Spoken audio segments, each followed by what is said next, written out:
Anakku adalah investasi di masa tuaku, demikian kata Liu Xiuying. Dia perempuan kampung di Jining, Provinsi Shandong, China. Orang-orang menyebutnya wanita keras kepala. Di tahun 60 hingga 70-an, ketika perceraian masih dianggap tabu, Liu sudah 3 kali menikah dan 3 kali bercerai. Dari ketiga pernikahan itu, dia memiliki beberapa anak. Dan si bungsu Tong Kang Piao alias Kang Kang yang lahir pada 1973 diperolehnya dari pernikahan ketiga saat usianya 28. Setelah perceraian ketiga, Liu memutuskan tidak akan menikah lagi.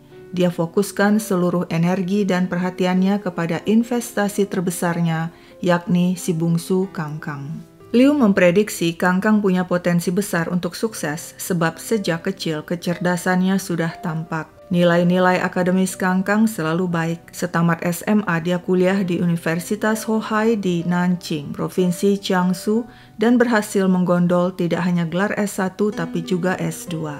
Kang Kang kemudian jadi dosen dan mengajar di Changshu Institute of Technology di Suzhou, Provinsi Jiangsu. Sebagai dosen, dia tinggal di flat kampus satu kamar dan si ibu Liu ikut tinggal bersamanya. Liu mengurus segala kebutuhan anak kesayangannya itu, dari mencuci pakaian, memasak makanannya, hingga menemaninya tidur di satu kamar di satu tempat tidur. Liu selalu membanggakan sang anak Kang Kang ke orang-orang. Meskipun dirinya hanya wanita kampung tidak berpendidikan, namun dia berhasil menjadikan anaknya orang sukses berpendidikan. Kehidupan Liu dan Kang Kang tersayang berlangsung harmonis di flat kampus. Kang Kang cukup sibuk karena selain bekerja sebagai dosen, dia juga tengah melanjutkan pendidikan S3. Selain itu, ternyata dia juga tengah sibuk bercinta-cintaan dengan Xu Yili, rekannya sesama dosen di Changshu Institute of Technology. Xu Yili anak tunggal, lahir tahun 1979 dari keluarga mapan dan terpelajar. Kedua orang tuanya profesor di sebuah universitas. Yili menyandang gelar S2 dan selain bekerja sebagai dosen, dirinya juga tengah melanjutkan pendidikan S3. Yili jatuh cinta pada Kang Kang yang menurutnya baik hati dan pekerja keras. Meski begitu orang tua Yili keberatan. Mereka tidak sreg dengan Kang Kang, terutama karena sang ibu Liu wanita kampung, tidak berpendidikan dan kabarnya kasar, keras kepala, dan memiliki hubungan yang nyaris tidak terpisahkan dengan sang anak. Sebenarnya tidak cuma orang tua Yili yang keberatan dengan hubungan cinta itu. Liu lebih keras lagi menentang. Tidak satu pun perempuan yang pantas mendapatkanmu. Mereka semua tidak becus. Apalagi Yili. Pendidikannya terlalu tinggi. Nanti banyak maunya. Sok pintar, sibuk kerja dan berani membantah. Perempuan seperti dia pasti tidak becus memasak dan mengurus rumah. Tidak seperti diriku, kata Liu kepada Kang Kang. Tapi apapun kata orang, tekad Yili dan Kang Kang sudah bulat untuk mempertahankan cinta mereka. Keduanya ngotot menikah. Kepada orang tuanya Yili bilang, "Aku hanya mau nikah dengan Kang Kang. Jika tidak, lebih baik tidak menikah selamanya." Apa boleh buat, orang tua Yili mengalah dan akhirnya memberi restu. Tapi Liu, ibu Kang Kang, tetap menolak memberi restu. Kang Kang terus membujuk dan meyakinkan si ibu. "Yili anak orang kaya, Ma. Hidup kita nantinya pasti akan senang. Mama bisa tinggal di rumah besar yang nyaman." Mendengar hal itu, Liu melunak dan memberi restu. Pada 2007, Yili yang saat itu berusia 28 tahun menikah dengan Kang Kang yang berusia 34. Nah, sekarang di mana pasangan pengantin baru itu akan tinggal? Karena tabungan Yili dan Kang Kang belum cukup untuk membeli tempat tinggal, mereka pun sepakat tinggal di flat kampus. Sebelum menikah, Yili dan Kang Kang masing-masing tinggal di flat kampus. Setelah menikah, disepakati Kang Kang pindah ke flat Yili dan membiarkan flat Kang Kang ditempati sang ibu Liu.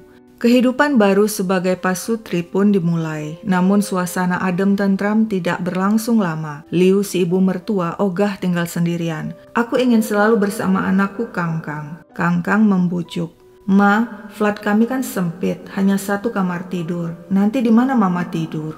Awalnya Liu menuruti, tapi suatu hari mendadak wanita itu berinisiatif pindah ke flat anaknya, dan setelah itu dia menolak kembali ke flatnya. Yili langsung protes, tapi Kang Kang ujung-ujungnya membela ibunya. "Sudahlah, tidak apa-apa.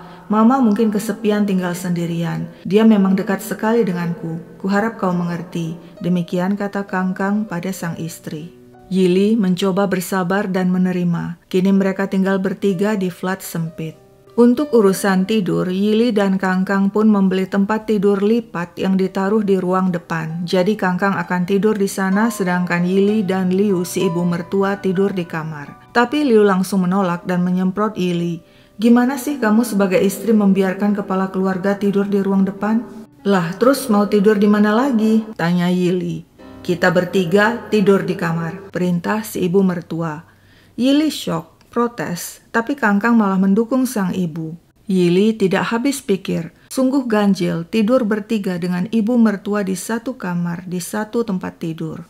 Dan demikianlah setiap malam mereka tidur bertiga. Kangkang di tengah diapit sang istri dan sang ibu. Dan nyaris setiap malam pula, usai mencuci piring dan beberes rumah, Yili mendapatkan suaminya dan ibu mertuanya sudah terlelap terlebih dulu di kamar.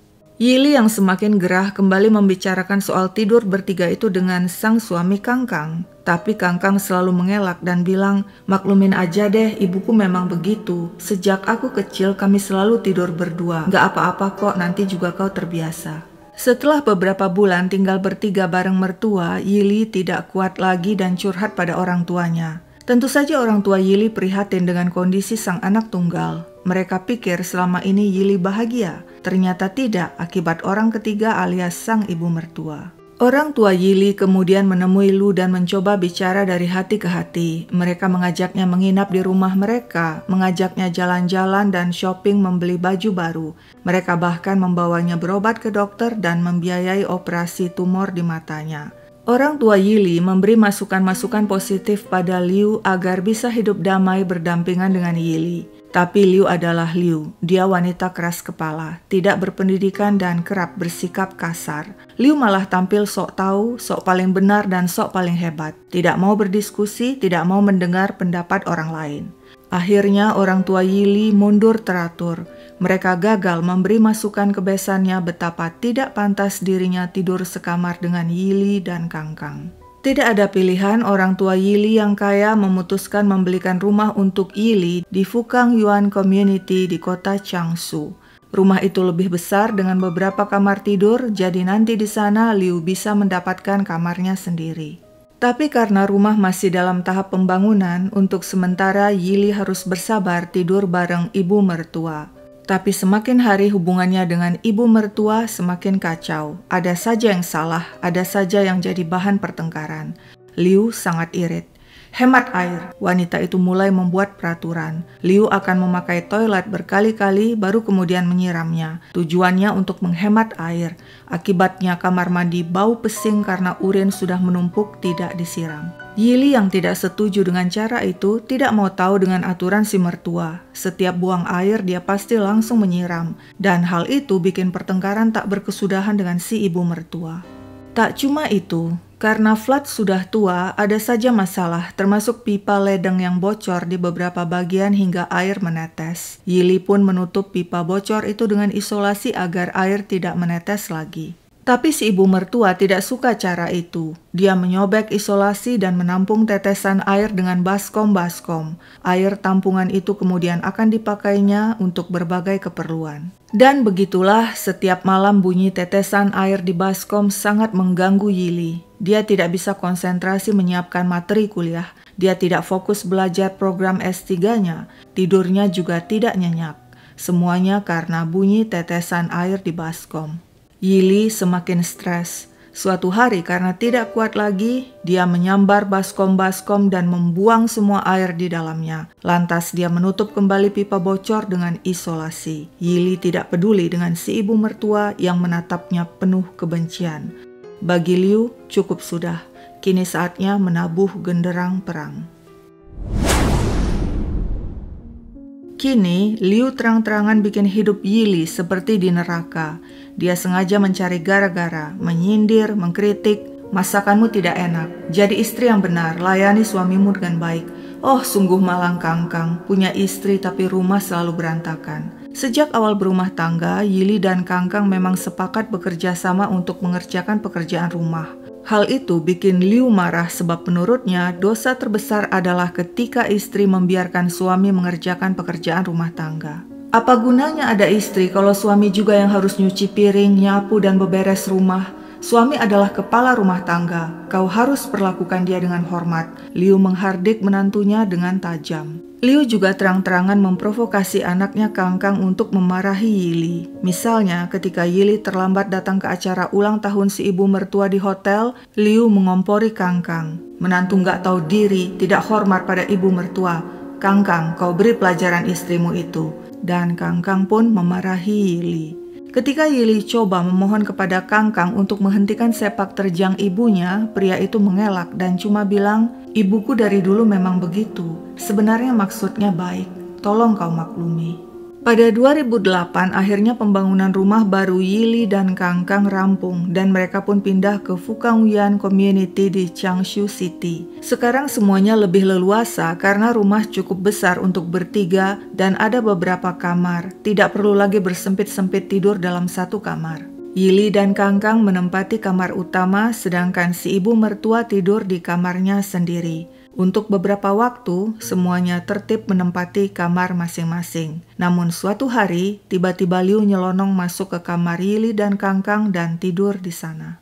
Tentu saja Yili terkejut, dia minta Liu keluar, tapi wanita itu menolak. "Aku rela meskipun harus tidur di lantai, asalkan selalu dekat dengan anakku Kangkang." Yili kembali protes pada suaminya, tapi Kangkang membalas dengan wajah datar. Lagi-lagi dia bilang, "Sejak aku kecil ibu memang dekat sekali denganku. Kami selalu tidur bareng, kemana-mana bareng. Memang ibu keras, kuharap kau mengerti." Tak lama kemudian, masalah lain timbul. Kali ini soal garasi. Si ibu mertua menganggap garasi cukup besar dan bisa dibikin jadi kamar. "Mobilmu parkir saja di luar," perintahnya pada Yili. Liu ternyata punya rencana khusus. Dia ajak kakak tiri Kangkang yang sakit-sakitan menderita diabetes untuk tinggal bersama mereka. Liu minta Kangkang membiayai hidup dan pengobatan sang kakak tiri. Tidak lupa Liu juga bilang pada Kangkang, "Renovasi garasi jadi kamar kakakmu, sediakan semua perabotan." Kangkang menurut dan memanggil tukang untuk melakukan renovasi. Dia juga membeli perabotan kamar seperti tempat tidur, lemari, meja, bahkan seperangkat komputer untuk dipakai kakak tirinya. Sang kakak tiri dengan senang hati pindah ke garasi. Sementara Yili mencak-mencak. Sebagai istri dia merasa sudah tidak dianggap, tidak dihargai lagi. Rumah tangga mereka diatur sepenuhnya oleh si ibu mertua. Yili yang sudah putus asa kembali mengadu kepada orang tuanya. Mereka mengusulkan agar Yili bercerai saja. Yili setuju, tapi kemudian dia menemukan dirinya hamil. Jadilah niat bercerai batal. Kehamilan Yili tidak mudah. Dia tidak pernah merasa damai di rumah sendiri, selalu stres akibat ulah si mertua. Tapi untunglah ketika kandungannya semakin besar, Yili pindah ke rumah orang tuanya guna mempersiapkan kelahiran. Di sana dia bahagia dan tenang berada di antara orang-orang yang mengasihinya. Setelah melahirkan bayi dan cuti beberapa lama, Yili kembali bekerja. Dia kerap minta tolong si ibu mertua membantu menjaga anaknya selagi dirinya bekerja. Tapi Liu selalu menolak dengan alasan macam-macam. Menurut Yili, itu hanya alasan si ibu mertua yang sengaja membuat hidupnya semakin sulit. Sepak terjang si mertua semakin menjadi-jadi. Apalagi Kangkang makin sering keluar kota untuk urusan program doktoral S3-nya sehingga Liu merasa sangat berkuasa di rumah. Suatu hari dengan berlagak innocent, dia menjual buku-buku koleksi menantunya. "Oh maaf, aku pikir itu sampah." Dia juga sengaja menyetel volume TV sekeras-kerasnya untuk menyulut amarah Yili dan bikin menantunya itu tidak fokus belajar dan bekerja. Ketika menjemur cucian, Liu sengaja menyingkirkan pakaian Yili dan memenuhi gantungan dengan pakaian dirinya dan anaknya. Ketika hujan turun deras, Liu sengaja mengunci pintu rumah sehingga Yili tidak bisa masuk. Yili menggedor-gedor pintu, tapi Liu hanya menatap dari jendela, menyeringai, tidak mau membuka pintu. Akibatnya Yili basah kuyup dan berteduh di mobil. Ujung-ujungnya dia terpaksa menginap di rumah orang tuanya. Sebenarnya Yili sudah sering terang-terangan marah pada ibu mertuanya di depan Kangkang. Namun setiap kali hal itu terjadi, Liu mendadak histeris dan berteriak-teriak di depan Kangkang. "Kalau begini lebih baik mama mati saja, biarkan mama mati saja." Mudah ditebak, Kangkang selalu membela sang ibu. Dan di saat perang antara Yili dan Liu semakin meruncing itulah tampak sifat Kangkang yang sebenarnya. Selain dia selalu membela ibunya, dia juga mulai berani melakukan KDRT pada Yili. Yili menyerah, dia tidak kuat lagi. Rumah tangganya yang bak neraka tidak mungkin diselamatkan. Cerai, kata Yili pada Kangkang. Dia minta rumahnya kembali dan hak asuh anak. Yili tahu dirinya mampu jadi single parent. Dia adalah ibu yang baik, mandiri, dan memiliki income sendiri. Kangkang memohon, "Please, jangan cerai. Aku mencintaimu. Pikirkan anak kita." Tapi Yili tidak mundur. Keputusannya bulat sudah untuk bercerai. Yili minta cerai. Dia pasti akan mengambil rumah sebab rumah ini adalah miliknya. Lantas di mana aku dan Kangkang akan tinggal? Sungguh malang anakku Kangkang mendapatkan istri tidak becus, pembangkang, tidak menghormati mertua. Sekarang berani-beraninya dia menantang minta cerai dan akan mengambil rumah ini. Akan kuberi dia pelajaran. Pada 25 November 2010, Yili menitipkan anaknya beberapa hari di rumah orang tuanya sebab dia sibuk memeriksa berkas ujian mahasiswa. Esoknya, pada 26 November, ketika Yili sedang di kamar dan Kangkang sudah pergi kerja, si ibu mertua sengaja menyetel volume TV dengan keras. Yili marah dan keluar kamar. Namun mendadak dia terpleset dan jatuh ke lantai. Ada cairan berbau menyengat membasahi lantai. Bensin. Yili shock, tapi saat terjatuh matanya terkena cairan bensin itu. Kontak lens yang dipakainya basah, matanya perih, dia tidak bisa melihat apa-apa. Saat itulah Liu beraksi. Tanpa ampun digoroknya leher Yili dengan pisau dapur. 1, 2, 3 hingga 12 kali gorokan. Setelah itu dengan tenang Liu membersihkan diri dari darah dan mengganti pakaian lalu bersantap malam. Dia tunggu Kangkang pulang. Lalu bersama anak kesayangannya itu pergi ke kantor polisi dan menyerahkan diri. "Aku telah membunuh menantuku." Polisi bergegas menuju TKP dan syok melihat kondisi Yili yang mengerikan. Lehernya digorok begitu parah. Akibatnya kepalanya nyaris terpisah dari tubuh. Senjata pembunuh berupa pisau dapur ditemukan di dekat jasad Yili. Si ibu mertua benar-benar sadis. Saat polisi menginterogasi dan menunjukkan foto-foto Yili kepada Liu, wanita itu hanya memandang dengan tenang tanpa rasa bersalah. "Aku sudah muak dengannya. Dia menantu buruk, pemalas, jahat, dan selalu menyepelekan diriku." Dia mengaku telah menyiram lantai dengan bensin hingga Yili terpeleset dan jatuh lalu menggoroknya. Ketika kemudian polisi mencecarnya dengan pertanyaan apakah sang anak Kangkang terlibat dalam pembunuhan Yili, Liu mengamuk. "Pembunuhan ini tidak ada hubungannya dengan Kangkang. Dia tidak bersalah." Sebenarnya sempat ada kecurigaan Kangkang terlibat perencanaan pembunuhan Yili sebab mereka akan bercerai dan ada kemungkinan Kangkang tidak rela rumah dan anak diambil Yili, tapi tidak ada bukti apapun yang mengarah kepada Kangkang. Jika bicara tentang vonis hukuman bagi para pelaku kejahatan di China, orang-orang mungkin akan takjub dengan kerasnya hukuman di sana. Tidak sedikit para terdakwa dijatuhi hukuman mati, apalagi dengan kejahatan yang jelas-jelas kejam dan sadis seperti yang dilakukan Liu. Namun kenyataannya, tidak semua kejahatan keji berakhir dengan hukuman mati, seperti pada kasus Liu. Pada Juni 2011, kasus pembunuhan Yili disidangkan di pengadilan di kota Changshu. Di persidangan, Liu mengaku dirinya membunuh Yili, namun pembunuhan itu tidak direncanakan. Pembunuhan terjadi secara spontan karena konflik antara dirinya dan Yili sudah begitu buruk dan berkepanjangan. Karena alasan itu, meski di penjara, vonis mati Liu ditangguhkan selama 2 tahun. Nah, saat 2 tahun di tahanan itulah Liu yang berusia 60-an kemudian didiagnosa menderita kanker ginjal. Kangkang yang tampaknya lebih sayang pada ibunya dibandingkan mendiang istrinya, membela mati-matian sang ibu dan mengajukan permohonan pada pengadilan agar si ibu dibebaskan dengan jaminan. Alasannya kesehatan, sebab si ibu menderita kanker ginjal dan harus rutin menjalani pengobatan. Jadi bisa dikatakan Liu hanya mendekam 2 tahun di penjara. Setelah itu dia bebas dengan alasan kesehatan. Orang tua Yili kecewa terhadap vonis itu, seolah nyawa anak tunggal mereka tak ada harganya. Mereka juga menyewa jasa pengacara dan minta Kangkang mengembalikan rumah yang mereka belikan untuk Yili. Tapi Kangkang menolak. Menurutnya dirinya dan Yili belum bercerai, masih terikat pernikahan resmi. Lagi pula mereka punya anak sehingga rumah itu otomatis jatuh ke tangannya. Intinya seluruh harta benda Yili termasuk perhiasan, mobil, dan tabungan jatuh ke tangan Kangkang. Ketika orang tua Yili tetap ngotot, Kangkang mengancam jika mertuanya macam-macam dia tidak akan izinkan mereka melihat sang cucu. Orang tua Yili pun mundur teratur.